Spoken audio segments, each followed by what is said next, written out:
holes that could compromise the credibility of the examinations. Speaking during the opening of the distribution of examinations materials at the Kisumu Central Sub-County container, Professor Nyabondi reaffirmed NEC's commitment to upholding the highest standards of integrity. Take a look. Well, there is only one big news here today. That is that we are having the grade 9 examination for the first time. That is KJSEA. That is the biggest news. The rest, since we started with KJSEA, we had introduced various changes in the way we do examinations. These exams are meant to be less stressful to the candidates.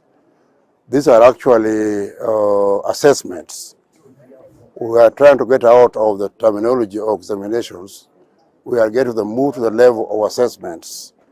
And what we are doing here today, will still benefit from KJSEA, which they already did. They still benefit from what they have done, even in grade 3, grade 4, coming up. And it will add up even when they come to do the final exam in grade 12. So, as you can see, we have few security officers here today. We are trying to reduce the amount of security presence in examination centers. Over and above that, from what we did last year and which we are continuing, we have put all the, we have enhanced the security in terms of the way we present the examinations. Each examination is coming in packed for every school. Each examination paper has the photographs. Each examination paper after the end of the examination is cut off so that what is marked finally is an anonymous document, so that the markers are not in any way disadvantaged or biased in how they grade the examinations. I think those are possibly some of the new things, not so new, that we are trying to do here. I think the newest thing here today is that we are doing grade 9 examination for any breach of integrity examinations have been done outside NEC. Now we have been trying to manage some of these things which are done outside NEC. And you are aware that last year, for example, for KCSE, we introduced picking the examination twice. So that we are picking what is done in the afternoon is picked in the afternoon. What is done in the morning is picked in the morning. That was an important measure because so that we limit the time for pre-examination exposure. That is pre-exposure of the papers before the exam time. Otherwise, at NEC, we are always committed to and do everything to ensure the integrity examinations. Now, the 2025 national examinations for primary and junior secondary schools have officially commenced across the country, with more than 2.4 million candidates expected to sit for the test this year. At Harambee Junior Secondary School in Buruburu, Macharia constituency, learners began the exams in a calm and orderly manner, with supervisors and teachers ensuring the process runs smoothly and on schedule. The exam supervisor at the school confirmed that the exercise started as planned, with no logistical or time-related challenges reported. Now, he further noted that all essential materials and resources were in place to facilitate a seamless examination process. Now, our reporter Lisa Mutinda files the story. The national examination for primary and junior secondary schools have officially begun across the country, with a total of 2.4 million candidates expected to sit for the test this year. Candidates from Harambee Junior Secondary School in Buruburu, Macharia constituency, were seen taking their exams calmly. The environment remained peaceful, with exam supervisors and the teachers working together to ensure the exercise proceeds smoothly and on time. The exam supervisor at the school confirmed that the exam started as planned and that there were no time-related challenges. He added that all the necessary resources required to ensure the smooth running of exams were adequately provided. Thank you very much. My name is Kiprono Gilbert. We are here at Harambee, sent on behalf of the Kenya National Examination Council. I'm here with Madam Jane, who is also a supervisor standing in for KJSEA, as I stand in for the Kenya Junior Secondary Examination Assessment, KJSEA, that is. What I can say is that we have started the exams very well. We have had no issue. We started as the right time, that is by 8:30, and we've completed the paper. That's about 1 hour 40 minutes for the Kenya Junior Secondary Examination. And for KPSEA, they were doing it for 1 hour 20 minutes. We have had no challenge. The learners were very ready. They were very calm. I can say generally the paper has gone so well. Again, I would love to know the number of students who are sitting for the both papers as per now in this institution. For the KJCEA, we have had 249 learners. And all of them have sat for the paper. We have no absentee, and we thank God for that. Since this is the first year the JCEA exam are being administered to grade 9 students, the school head teacher said both the school and the candidates had adequately prepared for the exam. The learners are well prepared since we had CBC in the past. They were very compliant, and even now at CBE, very compliant. They are well prepared by very hardworking teachers. The students said they had been studying diligently and expressed confidence in performing well and succeeding in. My name is Peaceway Devanjuguna. To be honest, somehow I feel anxious, but I feel motivated, and it's okay. Life. We wish all the candidates the very best as they sit for their exams. Lisa Motinda reporting for EBN TV, Nairobi. Now, still in matters education, the government has expressed optimism following reports of 0 pregnancy cases among female candidates in Narok North Sub-County as the 2025 examinations officially commenced across the country. Speaking during the launch and distribution of examination materials in the region, Narok North Deputy County Commissioner, that is Kennedy Mwangombe, described the development as a positive sign to progress in efforts to curb teenage pregnancies. Mwangombe said the security and education officials will remain vigilant throughout the examination period to ensure the protection of learners, especially girls, who are from gender-based violence and other forms of abuse. Now, he also assured that candidates with disabilities will be accorded full support to ensure they sit their exams under fair and conducive conditions. And according to the Sub-County Education Office, a total of 12,010 candidates are sitting this year's national examinations in Narok North. Of these, 2,349 are Kenya Certificate of Secondary Education, that is KCSE candidates sitting the exams in 24 centers, while 5,391 learners are sitting the Kenya Primary School Education Assessment, that is KPSEA, in 136 centers. Kwa wale ambao wanafanya mitihani wakiwa na ulemavu kadha wa kadha, shirika letu la mitihani limeweza kuangalia wale ambao wako na ulemavu wa macho. Hiyo wanafanya ile mitihani ambayo imeweza kuandikwa katika ile lugha ya braille. Wale ambao wako na ulemavu ya mili pia wameweza kuangaliwa kiupande wa masaa, na katika shule zao pia wameweza kuhakikishiwa, walimu wameweza kuhakikisha kwamba wanapata vifaa ambavyo vinapaswa kuwezesha kufanya mitihani bila shida. Watoto wote kwa jumla ambao wanatainiwa katika sub-county yetu ni 12,010. Hiyo ikiwa imeweza kutawanyika katika kiwango cha KCSE, KJCEA na KPSEA. Kwa upande wa KCSE tuko na watoto au tuko na candidates 2,349 ambao wako katika examination centers 24. Kwa upande wa KPSEA tuko na wanafunzi 5,391 ambao wako katika centers 136. Katika KJCEA tuko na wanafunzi 4,270 ambao wako katika centers 98. Kwa hivyo kwa ujumla tuko na watahiniwa 12,010 na centers 160. Na tunatarajia kwamba kila kitu kitakuwa shwari. Panapokuwa na matatizo, manake kwa kila kitu ambacho kimepangwa kunaweza kuwa na matatizo, pia walimu wanaelewa ya kwamba wanapaswa kuongea na sisi na pia kuongea na NEC ili tupate suluhisho kwa zile shida ambazo zinaweza kutukumba.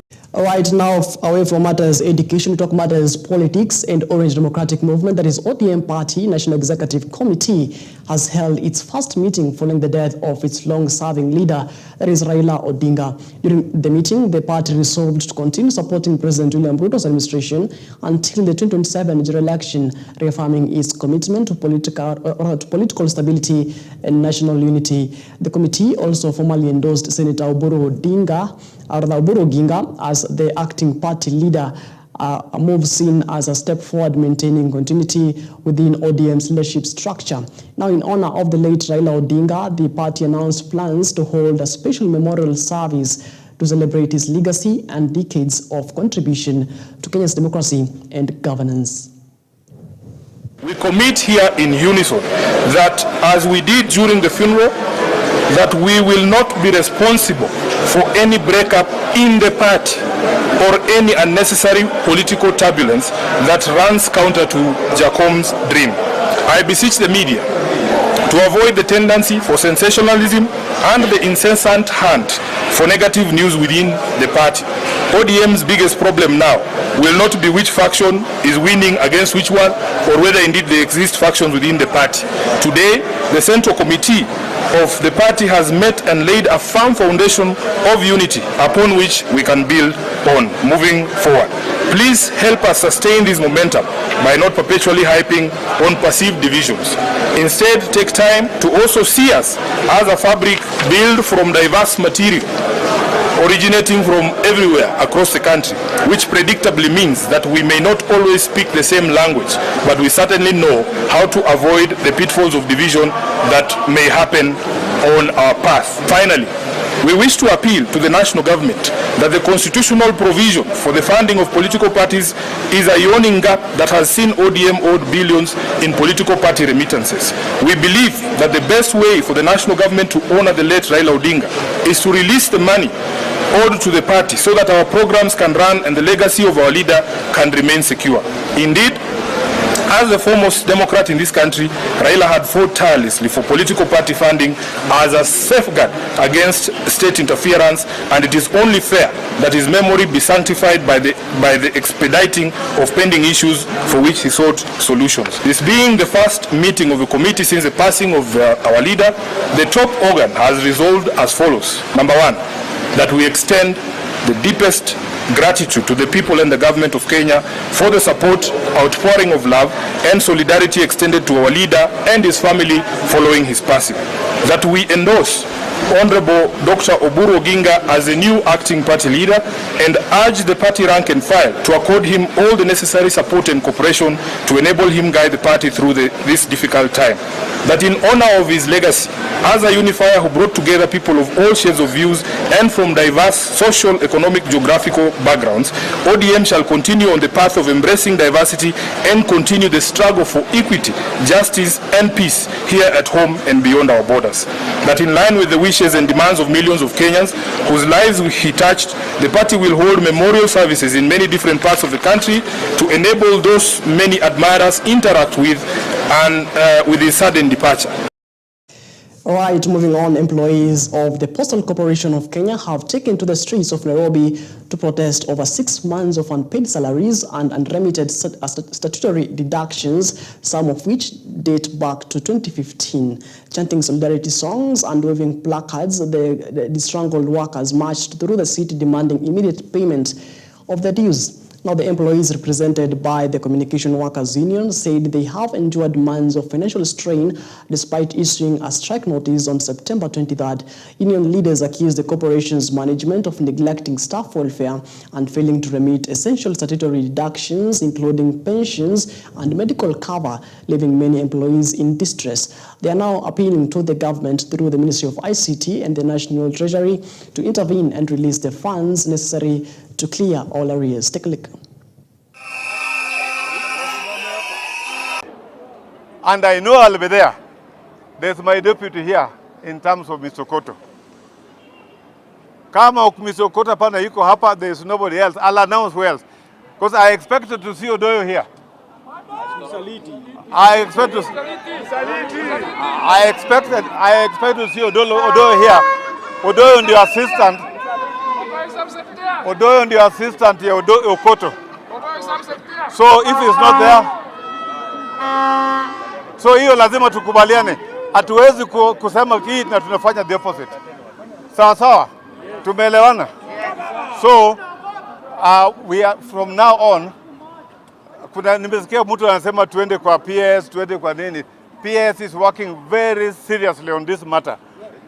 PS and CS of ICT Bwana Kabogo na Bwana Saboke are working very seriously on this, and I need to consult with them, and if I get any news that is positive, I'll call you again and we come here tomorrow to address.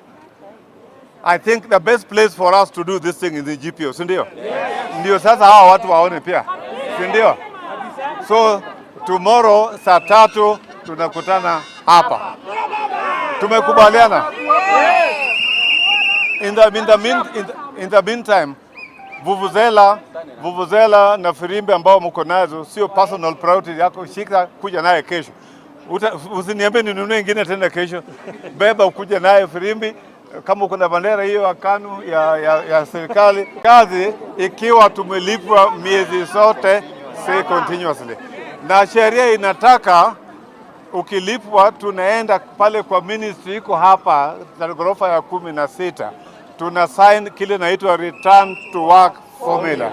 Nita sign na tutakuja hapa na tuna sign. Sawa?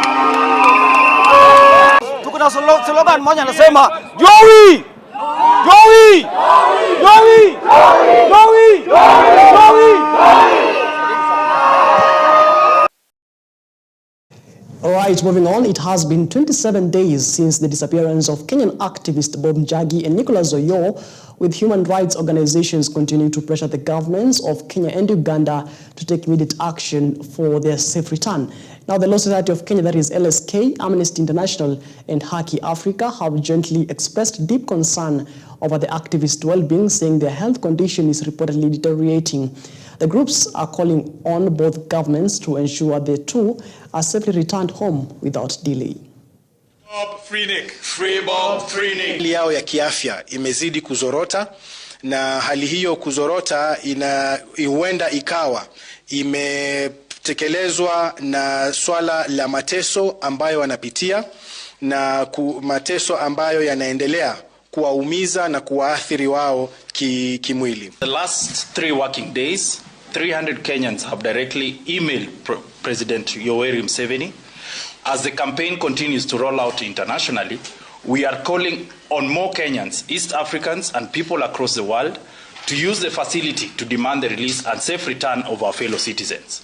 We are calling upon development partners of East Africa, that is IMF, World Bank, and even Africa Development Bank, to review their plans to fund some governments, especially Ugandan government. All right, it is exactly 18 minutes past the top of the hour. Due for a short breather here on EBN Prime Edition, but we'll be back in just a bit.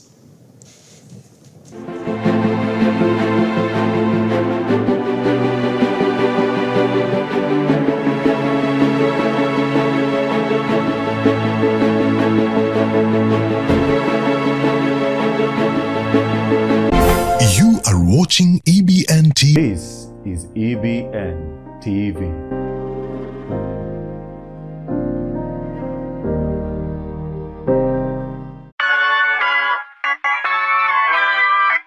From the news department, I, Elisa Mutinda. Make sure you are getting detailed, informative and factual information. Keep it locked, EBN TV. For the best gospel music, tune in EBN TV. For great shows and news, I, Calvin Kinywa, watch EBN TV. For sports and analysis, tune in EBN TV. I'm Faith Karemi, watching EBN TV. For the latest news, spiritual doctrine and gospel music, tune in to EBN TV. EBN TV, transforming your world.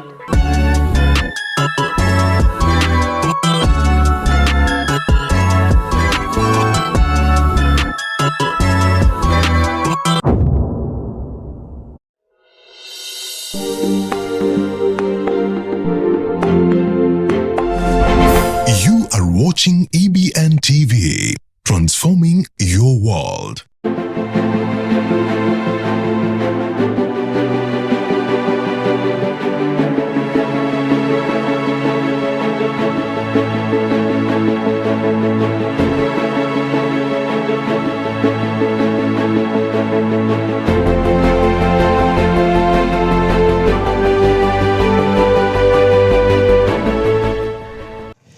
right, welcome back to the program. Moving on, renowned legal scholar and governance expert Professor P.L. Lumumba has sounded the alarm over the increasing use of tribal rhetoric in Kenya's political landscape, warning that the trend poses a great threat to the national unity and development. Speaking during the Third African Youth Leadership Forum held at Mount Kenya University, Lumumba cautioned that the recent political exchanges last with ethnic or the undertones are reigniting divisions that could undermine peace and cohesion in the country. He noted that the escalating political temperatures, despite the nation being 2 years away from the 2027 general elections, reflect a worrying pattern of toxic identity politics. Lumumba urged citizens, particularly the youth, to resist manipulation by politicians who exploit tribal affiliations for personal or political gain. Na watu ambao wanatunyoa Afrika, wanatunyoa kavu, na mnawashabikia kwa misingi ya kikabila. Mwaka wa 2027 tunaelekea uchaguzini. Ukisoma gazeti za Kenya utafikiria uchaguzi ni wiki kesho. Na watu wananoana kwa misingi ya kikabila. Unfortunately, we live in a country called Kenya, where everything we look at is from a tribal prism. You go to universities in Kenya, some universities, and students organize themselves around tribe. In the 21st century, they have organizations for Kikuyus, for Luos, for Kambas, for Kisis, for Merus, for Embus, for Pokomos in the 21st century. How primitive can a people be? Until the day that we liberate ourselves from those chains and manacles, we'll never realize our potential. We live in a country today where when a cabinet is constituted, people ask how many from our tribe. When judges are appointed, people ask how many from our tribe. When doctors are appointed and lawyers, we ask how many have graduated from our tribe. Merit is sacrificed at the altar of primitive ethnicity. I pray and hope that this assembly of young men and women under the aegis of African youth leadership will exercise the ghost of ethnicity, so that you judge one another on the basis of merit. Nyerere used to say it so very eloquently in Kiswahili. Ukiona mtu yeyote anajikita kwa udini na ukabila, ana hoja. And he went on to say, ikiwa Afrika itaendelea, lazima Waafrika wajifunze kupambanisha hoja, na hoja safi itashinda na itarutubishwa na Afrika itainuka. All right, now let's talk matters. Health and Public Health and Professional Standards Principal Secretary, that is Mary Mavoni, has raised concerns over the increasing cases of uninspected meat being sold directly to consumers, warning that the practice poses a serious health risk to Kenyans. Speaking in Nairobi during a church service, PS Mavoni said that some butcheries and animal sellers have been bypassing mandatory meat inspections by authorized officers, endangering public safety.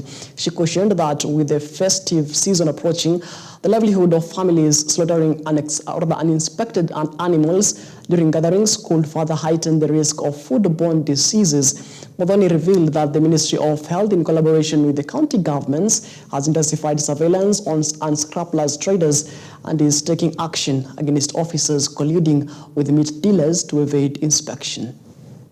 I want to send a warning. Let us not eat uninspected meat during this period. Usiende kwako unakuta kuku inafifia, unasema wacha nichukue hii kabla ikufe. Ilishakufa. Usiende kwako ukakuta ng'ombe iko karibu kuanguka. Unasema iko tu sawa. Wacha tuangalie. Wacha tuonje. Hatutaki hospitali zijae this season. Please send this message. And I want to ask all the public health officers, kama kunao hapa, ingieni kazi. Wacha waende wafunge zile butchery zenye zinalete nyama zenye haziko inspected. Because you may not get it from home. Utapata kwa butchery.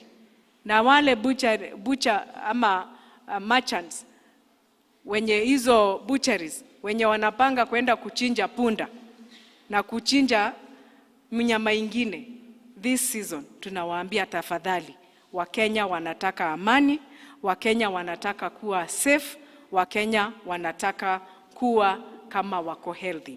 Because our health is our wealth. Therefore, tuanzie na sisi wenye tuko kwa hii kanisa. Tunawe mkono, tunawishe watoto wetu, tuwavalishe vizuri.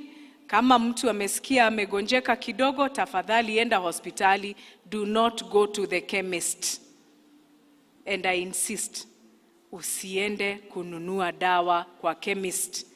Nenda hospitali. There is something called antimicrobial resistance. Ukijipea antibiotic sana, ile siku utagonjeka, mama yangu, baba yangu, dadangu, hautapona. Tukigonjeka, tunaenda hospitali. Halafu tunapewa dawa by skilled healthcare workers. Drugs and substance use ni kitu imetuathiri sana.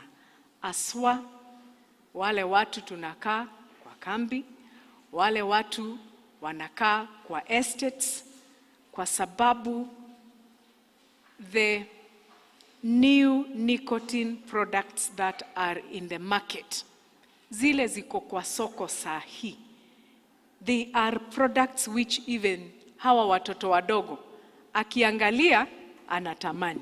Right now, the head of state, that is President William Ruto, has announced plans to extend the ongoing Nairobi-Nakuru Mall Summit Road project to the Malaba border in Busia County. The president's declaration follows growing public concerns over the implementation of the project, particularly the public-private partnership model being used to finance the construction. Ruto assured citizens that government remains committed to expanding the country's road network to enhance connectivity, boost trade and ease transportation from Nairobi to Western Kenya and beyond. Take a look. Hiyo barabara ya dualing tunaanzisha mwezi ujao. Na tunaanzisha mwezi ujao kwa sababu tumeweka mpango maalum ambayo inaleta private sector katika ujenzi wa barabara. Hivyo, we have to think outside the box if we have to build enough roads in the Republic of Kenya. Siasa duni ya kujaribu kugawanya wa Kenya na mapendeleo na ubaguzi haitafanyika chini ya serikali hii. Tunataka tuungane, tushirikiane, tufanye kazi kwa pamoja. Katika restoration hii ya Mau, pia tunaangalia mambo ya viwanda na biashara. Manake the raw material for our industries is from our forests. Wale watu wako na factory hapa Elbagon, wanione kesho. Ndio mimi ni wapange, wapate miti, wakuja waanzishe factory ya Elbagon. All right, that particular story wraps up our program here on EBN Prime Edition. Many thanks, of course, keeping us company. Until this particular minute, it is exactly 31 minutes past the top of the hour. Do have yourself a lovely night. Our sign language interpreter tonight has been Laura Mondi. My name is Martin Macharia. Do have yourself a good night. And as always, let's do this again when God says we do.